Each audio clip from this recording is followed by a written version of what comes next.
रहस्यमयी डॉक्टर वॉयन ने एक नया प्रयोग शुरू किया है। नियम बड़ा अजीब है। अगर कोई कपल 50 दिन तक एक बिल्कुल साफ सुथरे कमरे में बंद रह सके तो उन्हें $5 मिलियन का इनाम मिलेगा। लेकिन अगर उनमें से कोई भी बीच में बाहर निकल गया तो रकम घटकर सिर्फ 1 मिलियन रह जाएगी। इस दौरान बाहर की दुनिया से कोई संपर्क नहीं होगा और न ही किसी तरह का मनोरंजन, बस दोनों को एक दूसरे का साथ मिलेगा। हाँ, अगर चाहें तो टच स्क्रीन से ट्रीट्स मंगाई जा सकती हैं, लेकिन उनकी कीमत इनामी रकम से काट ली जाएगी। आज इस प्रयोग में हिस्सा लेने वाले हैं माइक और केट। दोनों को लगता है ये आसान पैसा है। माइक खुश है कि उन्हें ये मौका मिला, जबकि केट इसे उनकी जिंदगी का दूसरा मौका मानती है। हालांकि वो ये भी सोचती है कि शायद दोनों को पैसे बराबर बांट देने चाहिए ताकि कोई टकराव न हो। उसका प्लान है पैसे निवेश करके सुरक्षित भविष्य बनाने का, लेकिन माइक को ये बेहद बोरिंग लगता है। उसके लिए तो जीत का मतलब है ऐशो आराम, पार्टीज और जिंदगी भर पैसा न सोचना। एआई की आवाज उन्हें नियम याद दिलाती है और दोनों कमरे का जायजा लेते हैं। जैसा बताया गया था, जगह बिल्कुल सफेद है। अंदर बस एक बिस्तर और एक बेंच है, साथ ही एक छोटा सा बाथरूम है जिसमें एक बार में सिर्फ एक ही जा सकता है। कमरे में एक लाल बटन लगा है जिसे दबाते ही कोई भी बाहर निकल सकता है। एक बड़ी घड़ी है जो दरवाजे के ऊपर लगी है और समय का काउंटडाउन दिखाती रहती है। खाना बस बेस्वाद सफेद शेक जो पैक में आता है और इतना ही उनकी जरूरत पूरी करने के लिए काफी है। लाइट्स दिन रात का इशारा देती हैं, सुबह, दोपहर, शाम और फिर रात जब सोने का समय होता है। टच स्क्रीन से अलार्म भी सेट किया जा सकता है। माइक सोचता है यहाँ तो बस वेकेशन जैसा मजा लेना है और देर तक सोना है, लेकिन केट सुबह जल्दी उठने के लिए अलार्म सेट कर देती है ताकि थोड़ी रूटीन बनी रहे। पहली ही रात जब वो सोने जाते हैं, माइक केट को करीब खींचने की कोशिश करता है, लेकिन केट असहज है। उसे लगता है कि शायद डॉक्टर वॉयन कहीं से उन्हें देख रहा हो। सुबह होते ही केट बाथरूम में जाकर आईने के सामने खड़ी हो जाती है, खुद को देखती है और कुछ पॉजिटिव एफर्मेशंस दोहराती है ताकि उसका हौसला बना रहे और उसके गोल साफ रहें। उसके बाद दोनों नहाते हैं और अपने कपड़े लॉन्ड्री छूट में डाल देते हैं। बदले में उन्हें सादे लेकिन रंग वाले पजामा मिलते हैं। टाइम पास करने के लिए केट बार बार ये सोचती रहती है कि आखिर वॉयान ये एक्सपेरिमेंट क्यों करवा रहा है। तब माइक उसे बताता है उस डॉक्यूमेंट्री के बारे में जिसमें वॉयान का पुराना एक्सपेरिमेंट एक ब्लू कॉलर फैमिली की ट्रेजेडी में खत्म हुआ था। किसी को असल वजह नहीं पता, बस इतना कि वॉयन के पास बेहिसाब पैसा है और उसे लोगों को अजीब परिस्थितियों में डालकर उनके ह्यूमन कंडीशन को देखना अच्छा लगता है। धीरे धीरे बोर्डम बड़ी प्रॉब्लम बन जाती है। केट मेडिटेशन करती है जबकि माइक कभी कभी बस घड़ी को घूरता रहता है या फिर अपने आर्ट स्कूल वाले नॉलेज से कलर वाइट के मीनिंग पर डिस्कशन करता है या ये सोचता है कि उन्हें दांत किस डायरेक्शन में ब्रश करने चाहिए। लेकिन केट उसे हमेशा रिमाइंड कराती है कि क्लॉक मत देखो और फोकस रखो। माइक को नींद न आने लगती है, पर केट अपने एफर्मेशंस, बेड मेकिंग रूटीन और उसकी हिम्मत बढ़ाने की कोशिश करती रहती है। जब केट मेडिटेट करती है, माइक रनिंग करके एक्सरसाइज करता है। दोनों मिलकर hand clapping games, Marco Polo या डांस भी करते हैं। हर बार जब वो डर्टी पजामास उतारते हैं तो बदले में उन्हें वही जैसे दिखने वाले दूसरे पजामास मिलते हैं। कई हफ्ते गुजर जाते हैं और आखिरकार कुछ नया होता है। माइक को कमरे में एक बग दिखाई देता है। वो उससे बच्चों की तरह बातें करने लगता है और उसे मील शेक खिलाने की कोशिश करता है, लेकिन जैसे ही वो फर्श पर थोड़ा शेक गिराता है, एआई वॉइस तुरंत याद दिलाती है कि खाना सिर्फ कंटेस्टेंट्स के कंजम्पशन के लिए है। माइक को चिंता होती है कि छोटा सा कीड़ा यहाँ जिंदा नहीं रह पाएगा, इसलिए वो दरवाजा खोलकर उसे बाहर छोड़ना चाहता है, ये वादा करते हुए कि वो खुद बाहर नहीं जाएगा। लेकिन केट उसे रोकती है क्योंकि उसके मुताबिक बाहर से आने वाली एआई की आवाज वाला स्पीकर टू वे नहीं है, वो पहले ही ट्राई कर चुकी है। माइक जिद करता है कि सिर्फ बग को बाहर रखने से हार नहीं होगी, लेकिन केट मानती है कि अगर उसने बटन दबा दिया तो उनका गेम खत्म हो जाएगा। आखिरकार माइक कीड़ा बाहर रख देता है और केट पर ताना मारता है कि उसमें जरा भी दया नहीं है। इस पर केट पलटकर उसे अहंकारी कह देती है और ताना मारती है कि वो सिर्फ वेगन है ताकि अपने अमीर बाप के खिलाफ बगावत दिखा सके। झगड़े के बीच केट गुस्से में पीछे हटती है और गलती से उसी कीड़े पर पैर रख देती है। वो माफी मांगती है, लेकिन माइक को यकीन नहीं होता कि यह सच में एक्सीडेंट था। पूरे दिन वो कोने में बैठा उदास रहता है और आखिरकार तय करता है कि यूं चुपचाप बैठे रहना सेहतमंद नहीं, इसलिए वो एक ट्रीट मांग लेता है। भले ही इसकी कीमत उन्हें $1 लाख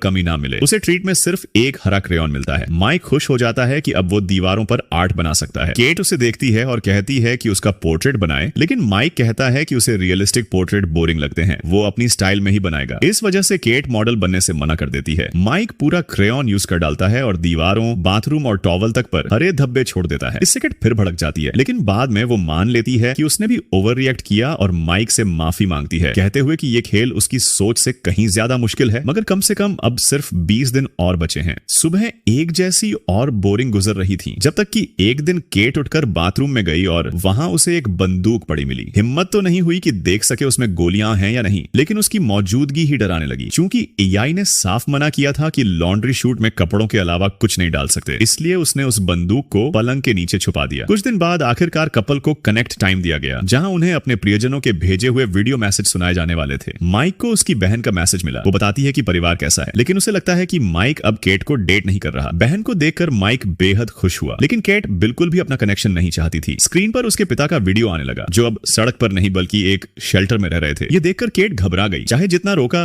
वीडियो बंद नहीं हुआ। वह बाथरूम के दरवाजे के पीछे जाकर रो पड़ी। माइक उसके पास जाकर उसे संभालता है। उस रात वो अपने बॉयफ्रेंड को कसकर पकड़कर सोती है, मगर अगली सुबह अलार्म बजने के बावजूद बिस्तर से नहीं उठती। धीरे धीरे वो गहरी उदासी में डूब गई। जब माइक ने चिंता जताई तो उसने सच बताया, वो अपने पिता से सालों से नहीं मिली थी। असल में वो हमेशा माइक से झूठ बोलती रही, क्योंकि उसे अपने पिता पर शर्म आती थी। कैसे उन्होंने शराब में घर, उसकी पढ़ाई और उसका बचपन सब बर्बाद कर दिया था। अब बस 2 हफ्ते ही बचे थे, लेकिन केट दिन भर बिस्तर पर पड़ी रहती। माइक अकेला अपना समय काटने के लिए नई नई चीजें सोचने लगा। क्रेयॉन से बनाई ड्राइंग्स को उंगलियों से समझ करके बदलना, या पजामे के टैग को अलग अलग इमोशन में पढ़ना, जैसे एक्टिंग एक्सरसाइज। वो केट को खाने के लिए मनाने की कोशिश करता, मजाक भी करता, लेकिन बेकार। आखिर में वो भी उसके साथ बिस्तर में पड़ा रहता, उम्मीद करता कि शायद उसे थोड़ी राहत मिले, लेकिन कुछ असर नहीं होता। कभी कभी माइक फर्श पर सो जाता, बस इसलिए कि कुछ अलग महसूस कर सके। एक सुबह उसने केट को मनाने की कोशिश की कि कम से कम ट्रीट तो ले ले, मगर उसने पैसे गंवाने से इनकार कर दिया। माइक का धैर्य टूटने लगा। उसने कहा कि शायद अब वो ये सब और नहीं झेल सकता। यह सुनकर आखिरकार केट को बिस्तर से उठने की हिम्मत मिली। नहाने से पहले केट माइक से कहती है कि वो अपना दूसरा ट्रीट ले ले, चाहे उसकी कीमत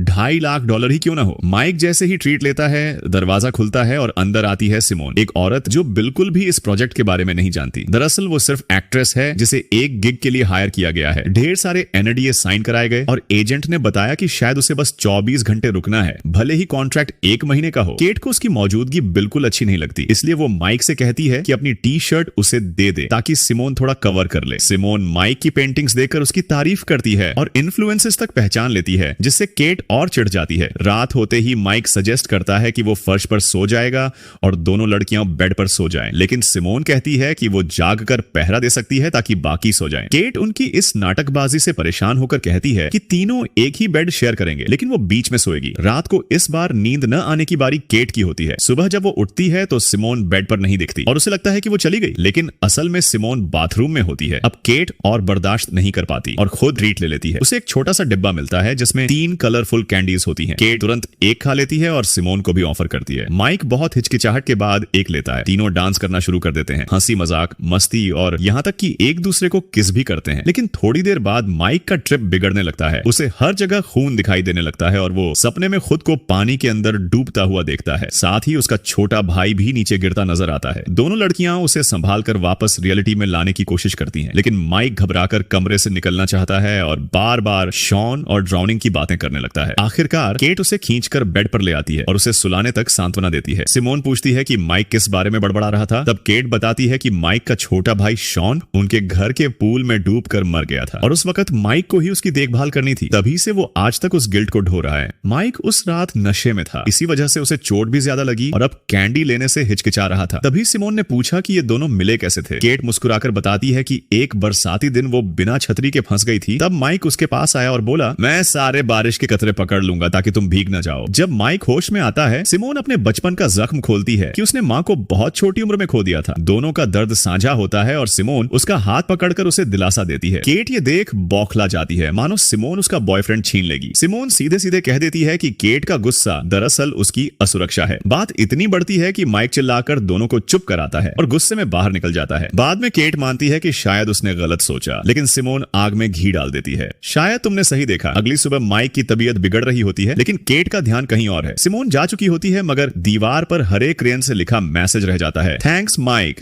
वाइल्ड नाइट के लिए। केट का गुस्सा फूट पड़ता है, जबकि माइक समझाता है कि यह सब कमरे का खेल है, जैसे बंदूक वाला मामला था। मगर गुस्से में केट उसे धक्का दे देती है, जिससे उसका सिर फट जाता है। खून बहते हुए माइक उसे याद दिलाता है उसने कभी धोखा नहीं दिया, यहाँ तक कि जब केट न्यूयॉर्क चली गई थी तब भी। उसने अपने रईस दोस्तों से मिलना छोड़ दिया, कॉलेज बीच में छोड़ दिया, बस इसलिए कि जब केट डिप्रेशन में थी वो उसके साथ रह सके। लेकिन बदले में हमेशा शक और जलन मिली। केट रो रो कर माफी मांगती है, तभी माइक की हालत बिगड़ने लगती है। उसे सचमुच डॉक्टर की जरूरत लगती है, मगर केट उसे शुगर शेक देती है और सिर पर तौलिया रख देती है, याद दिलाते हुए कि कॉन्ट्रैक्ट के हिसाब से मेडिकल मदद मना है। माइक यकीन ही नहीं कर पा रहा था कि उसने क्या सुना। उसे शक होने लगा कि क्या केट सच में उसकी परवाह करती भी है। उसका जख्म तो छोटा था और जल्दी ही खून बहना बंद हो गया, लेकिन उसे यह डर सताने लगा कि अगर चोट गहरी होती तो शायद केट उसे सिर्फ पैसों के लिए मरने भी दे देती। माइक को अब इस जगह से नफरत होने लगी थी। उसे समझ आ गया कि पैसा उनके टूटे रिश्ते को ठीक नहीं कर सकता, इसलिए उसने जाने का फैसला किया और केट को भी साथ चलने को कहा। लेकिन केट ने साफ मना कर दिया। उसने कहा कि माइक के लिए बोलना आसान है क्योंकि उसके पास हमेशा से पैसा रहा है। इतना ही नहीं, उसने बंदूक बंदूक उठाकर माइक को रुकने की धमकी भी दी, मगर माइक ने उसकी परवाह नहीं की और बटन दबाकर कमरे से बाहर निकल गया। जीत के बस कुछ दिन पहले ही। दूसरी तरफ केट अकेली रह गई, कई दिन तक बस यूं ही पड़ी रही, डर और बेचैनी में। फिर उसकी नजर दीवार पर बने बारिश की बूंद वाले निशान पर पड़ी। उसी से उसे हिम्मत मिली कि वह भी बटन दबाने का सोच सके। जब जीत में सिर्फ 2 दिन बाकी थे, महीनों बाद अब अकेला माइक दौड़ने निकला हुआ था, जब उसने देखा कि केट एक बिल्डिंग से बाहर निकल रही है। दोनों की मुलाकात के बाद वे साथ टहलने लगे और बातें करने लगे। माइक ने पूछा कि केट ने आखिर कमरे को छोड़ा था या जीत हासिल की थी, लेकिन केट ने सीधे जवाब देने से बचा लिया। हाँ, उसने माफी जरूर मांगी। दोनों दूर चलते जाते हैं और कैमरा दिखाता है कि वो बिल्डिंग दरअसल एक होमलेस शेल्टर है, जिसकी नई किचन एक गुमनाम दान से बनी थी। और इसी बीच वही रहस्यमयी कमरा एक नए जोड़े का इंतजार कर रहा था, जो चुनौती लेने आ चुका था।